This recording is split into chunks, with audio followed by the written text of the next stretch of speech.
अस्सलामुअलैकुम। मोहम्मद अजहर सिद्दीक अपने programme mess views के साथ हाजिर खिदमत है। इतवार का दिन है, चीजें बहुत तेजी से आपके साथ आगे आ रही हैं और आप देख रहे हैं कि परेशानी किस बात की है। इमरान खान ने एक इल्जाम क्या लगाया आसिफ जरदारी के ऊपर, खलबली सी मच गई है क्योंकि सच सामने आ गया ना, पॉलिटिकल लीडर्स का किरदार सामने आ गया, सियासी जमातों की सियासी बसीरत सड़कों पे निकल आई, हवा निकल गई है उनकी। बिलावल भुट्टो आगे बाहर के मैं पता नहीं क्या कार्रवाई करूंगा, ख्वाजा आसिफ आगे पता नहीं क्या होगा। परेशानी की क्या बात है इसमें? क्या हर एक को नहीं पता ऑपरेशन रजीम चेंज के जरिए क्या हुआ, किस तरह हुकूमत गिराई गई इमरान खान की, किस तरह वोटों की खरीदो फरोख्त की गई, किस तरह यहाँ लोग सारे वो किसी वक्त सामने आएंगे कि कौन कौन से स्लीपर जागे गए और क्या क्या जाल बुने गए। भाई वो तो तारीख का हिस्सा रहना है और पाकिस्तान पीपल्स पार्टी का ये नाम इस मामले में जो है वो याद रखा जाए। और जब तारीख कुछ इन चीजों को जब सामने लाएगी तो बड़ी भयानक तारीख होगी, बहुत भयानक तारीख होगी। मैं समझता हूं आसिफ अली जरदारी साहब को बड़ा सोच समझ के इस सारे मसले के अंदर वजाहत देनी चाहिए और उन्हें अपनी पोजीशन क्लियर करनी चाहिए। भैया अदालती जंग की बजाय आखिर सीरियस इशू है, वो खुद आगे बताए मेरी ऐसी बात कोई नहीं है। किसी को ऐसा कोई देना भी है तो आगे कहता कि जनाब मैं कुरानी मानी ये बात कर लेता हूं कि मैं रब को हाजिर नाज़िर जानकर ये बात कर लेता हूं कि ऐसा पॉसिबल नहीं, ऐसा है नहीं, ना कोई ऐसी बात है, ना कोई ऐसा जेहन में प्लान है कि जिस पर इंप्लीमेंट करना चाहते हैं ये। लेकिन इस तरह तो नहीं हो सकेगा ना, इस तरह तो फिर होता है इस तरह के कामों में। याद रखिएगा अगर आपने ये आग लगाई है तो ये आग बुझानी भी पड़ेगी और ये आग इतनी आसानी से नहीं बुझेगी, मैं बता दूं आपको। बड़ा सीरियस मामला है।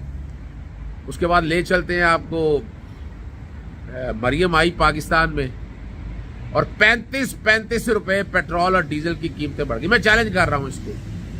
सुबह लाहौर हाई कोर्ट में दरखास्त दायर की जाएगी बाकायदा अपना कीमत बढ़ने के ऊपर और उसमें ये सारे पॉइंट जो हैं वो उठाए जाएंगे। एक तो बैन अल-अक़वामी तौर पर कीमतें नीचे आई हैं, पेट्रोलियम डेवलपमेंट लेवी बढ़ा रहे हैं। जरा पोजीशन तब्दील मेरी पोजीशन नहीं है, मैं जरा अपनी सीट की पोजीशन की बात कर रहा हूँ। ये तब्दील हुई है क्योंकि बारिश शुरू हो गई थी, फिर थोड़ा सा प्रोग्राम आपने ग्रीनरी में देखा है, जरा ग्रीनरी के साथ ही बाहर बैठा हूं मैं और पेट्रोलियम की कीमतों में बात हो रही थी और बड़ा सीरियस इशू है, याद रखिएगा। पेट्रोलियम की कीमतें बैन अल-अक़वामी मार्केट के मुताबिक पाकिस्तान में ये जुल्म हो रहा है, फ्रॉड हो रहा है।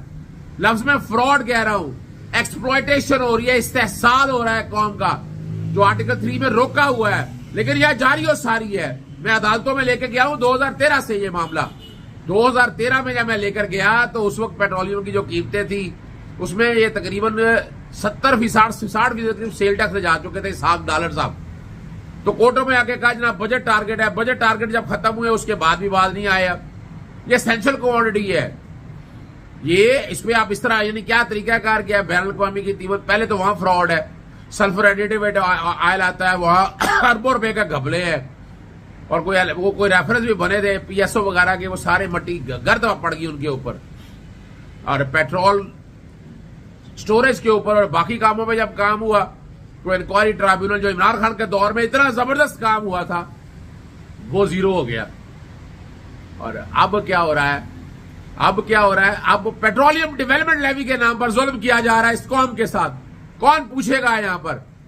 वही अपोजिशन जमातें जो रात को पता नहीं क्या करती थी। मरियम का ट्वीट में शेयर कर रहा हूं कि जनाब वो जो पहले पेट्रोलियम की कीमतें बढ़ती थी ना, वो एज इट इज मैं आपके सामने पढ़ देता हूं, ज्यादा अच्छा रहेगा कि वहां से आपको अंदाजा होगा कि वो क्या कहा करती थी। ये बड़ी जबरदस्त है। मियां साहब ने इस फैसले की सख्त मुखालफत की और यहां तक कह दिया कि मैं मजीद एक पैसे का बोझ अवाम पर नहीं डाल सकता और अगर हुकूमत की कोई मजबूरी है तो मैं इस फैसले में शामिल नहीं हूं और मीटिंग छोड़कर चले गए।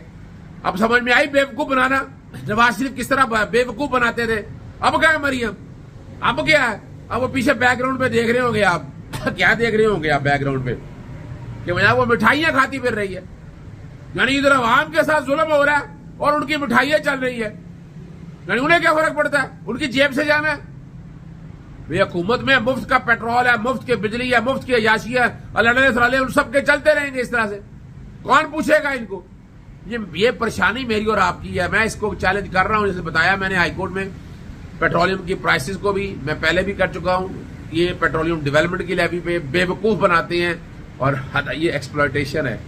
आर्टिकल 3 में बार बार कहता हूं आप लोगों को, मैं बैठूंगा तो नहीं, मैं बता दूं आपको, मैं बहुत जितना भी मेरे से हो सका मैं कोशिश करता रहूंगा कि ये सारी बातें आप तक मैं ले आ सकूं। ठीक है ना जी। अब जो मजेदार बात आपको जरा समझना है यहां कि निगरान सेटअप जो है इस वक्त, निगरान सेटअप जो है इस वक्त वो कौन है? निगरान सेटअप पीडीएम का हिस्सा है। और देखते हैं यहां हमारी आला अदालतें को खुद नोटिस लेती हैं, इस मामले को सीरियसली टेकअप करती हैं। मेरी दोस्ती है उनके साथ, मैं बता दूं आपको। और जो मुआवन जो वजीर आजम शहबाज शरीफ के मुआवन समीर अहमद सईद को निगरान वजीर आला पंजाब का सेक्रेटरी तैनात कर दिया गया है। और ये डॉन झाप रहे, मैं नहीं झाप रहा। जबकि इकदाम का मकसद जार ये लगता है कि वो वजीर आजम की हिदायत के मुताबिक पंजाब इंतजामिया को माइक्रो मैनेज करेंगे। और ये डॉन की खबर है भाई, मैं फिर बताता चलूं, ये मेरी आपकी खबर नहीं है। तो यहां से समझ सकते हैं कि क्या कुछ हो रहा है यहां पर। और यहां उस खबर में जो तफसील बाकी लिखी है वो भी पढ़ देता हूं। डॉन अखबार की रिपोर्ट के मुताबिक ग्रेड 19 के ऑफिसर सुमैर अहमद सईद इस वक्त वज़ीर आज़म शहबाज शरीफ के पर्सनल स्टाफ ऑफिसर के तौर पर खिदमत अंजाम दे रहे थे, जब तक कि सूबाई हुकूमत पाकिस्तान तहरीक इंसाफ के इत्तेहादी मुस्लिम लीग काफ के कंट्रोल में थी। जैसे ही पंजाब में सूबाई असेंबली की तहरीर के बाद निगरान हुकूमत कायम हुई और मुस्लिम लीग नून के नामजद करदा मोहसिन नकवी को 22 जनवरी को रात निगरान वज़ीर आला मुकर्रर किया, तो इसके एक रोज बाद ही सुमैर अहमद सईद की खिदमत पंजाब के सुपुर्द कर दी गई। और मुस्लिम लीग नून के एक और पसंदीदा ब्यूरोक्रेट वज़ीर आला के साबिक प्रिंसिपल सेक्रेटरी नबील अवान को इस बार नजरअंदाज कर दिया गया। गवर्नर पंजाब के प्रिंसिपल सेक्रेटरी के तौर पर खिदमत अंजाम दे रहे हैं। जब शहबाज शरीफ 2018 तक पंजाब के चीफ एग्जीक्यूटिव थे, सुमैर अहमद सईद ने वज़ीर आला के पर्सनल स्टाफ ऑफिसर के तौर पर भी खिदमत अंजाम दी। वो डिप्टी कमिश्नर लाहौर भी तैनात रहे। बादशाह मरकज और पंजाब में पीटीआई की हुकूमत के दौरान उनका तबादला गिलगित बल्तिस्तान कर दिया गया। वाज़ेह है कि पंजाब में तमाम तकर्रियां और तबादला इलेक्शन कमीशन ऑफ पाकिस्तान की इजाजत के साथ जारी हैं, जबकि ईसीपी ने सूबे के अंदर और सरकारी अफसरों के तबादले पर पाबंदी आयद रखी है। अब पंजाब के निगरान वज़ीर आला ने तमाम इंतजामी सरबराहान को भी सिलसिले में इलेक्शन कमीशन से आजादाना तौर पर राब्ता करने से रोक दिया और हंगामी सूरत में इलेक्शन कमीशन की मंजूरी हासिल करने के लिए सर्विस जनरल एडमिनिस्ट्रेशन के जरिए दरखास्तें इरसाल की जाएंगी। अब दूसरी जानब ग्रेड 21 के additional chief secretary home retire Kamar Rasool जो छुट्टी पर थे का तबादला कर दिया गया और उन्होंने SNG में रिपोर्ट करने की हिदायत की। उन्हें जगह OST जो है शकील अहमद को तैनात कर दिया गया है। अब यहाँ बड़ी तफसीलात में चले मैं बता देता हूँ आपको। सेक्रेटरी इतलात सकाफत पंजाब सलमत सईद को तब्दील करके कमिश्नर फैसलाबाद तैनात कर दिया गया। उन्हें DGPR के होते का इजाफी चार्ज भी दे दिया गया है। Punjab local government and community development के सेक्रेटरी मुबशर हसन को तब्दील करने के, ये इस तरह जितने भी हैं, ये सारी तकर्रियां जितनी भी हैं, ये आइन और कानून के खिलाफ है। याद रखिएगा, सुबह के प्रोग्राम में मैं सारी तफसीलात आपको बताऊंगा जो मैं चैलेंज किए हैं, जो मैं लाहौर हाईकोर्ट में मामला मैं लेकर गया हूं। यहाँ आज आगे लेकर चलते हैं आपको। जनाब वज़ीर आज़म साबका वज़ीर आज़म इमरान खान ने अपने तमाम MNAs वगैरह जो अपना जो उनकी CSE की मीटिंग है, बड़ी तफसीलात में बैठकर और वो जो स्टांस ले रहे हैं, जो फवाद चौधरी ने बातें की हैं, उसी को आगे लेकर चलेंगे और पीछे नहीं हटेंगे। ये कोई अनहोनी बात नहीं है। ये इमरान खान अपने असूलों पर यहाँ खड़े हैं और इन्हीं चीजों को लेकर चलेंगे। एक आखिर में बात करनी जो जरूरी है, आप लोगों की डिमांड बहुत थी और सलीम बुखारी साहब मेरे प्रोग्राम में थे, समा के प्रोग्राम में मेरे साथ, और हाँ मैंने लिहाज नहीं किया, माजरत के साथ मैंने चेहरा दिखा दिया। वैसे तो हिना परवेज भट्ट की मैंने शक्ल सामने रख दी थी, भाग गई वो उस बात पे। मैंने बता दिया ये जो मरियम का इस्तकबाल हुआ ये सिर्फ एक आर्जी था। पहले सुनिएगा जो मैंने वहां का ब्लर तस्वीर चल रही होगी कॉपीराइट की वजह से। बहुत शुक्रिया किरण साहिबा। आज इत्तेफाक से जब कोर्ट से निकले तो सड़कों पे जाना हुआ, माल रोड पे बड़ी खुशी हुई कि फ्लाइंग कोचेज, अपना वो टोयोटा हाईएस और इस तरह की तकरीबन काफी सारी गाड़ियां। तो फिर शाम को एक फोन आ गया, जी मुझे तो पैसे मिले नहीं है, आदर साहब को रिकवरी शायद फाइल करनी पड़ेगी इस हवाले से। मैंने कहा चले कोई फर्क नहीं पड़ता है, जब आएंगे तो पैसे वैसे ले लेंगे इनसे। जेन्युइन क्राउड की बात करनी चाहिए हमें। क्या जेन्युइन क्राउड अपने तई घर से निकला है? Answer is big no. कि लोग अपने तई जो निकल के जाएं और आकर बात करें।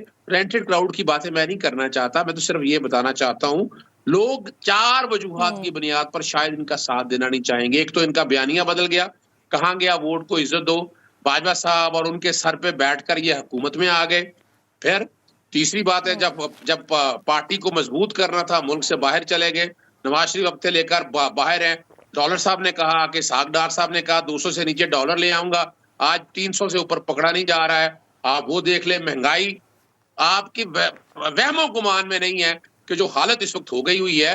और जो मर्जी आप कह रहे हैं, एक बात बड़ी सिंपल सी है कि जब तक इस मुल्क के अंदर पॉलिटिकल स्टेबिलिटी नहीं आती है, इकोनॉमिक स्टेबिलिटी नहीं आ सकती। हम सब ने देखा, मैं तो मार्च में कह रहा था कि ये जब आए हैं इनका मकसद 5-6 वो पूरे अचीव कर लिए हैं।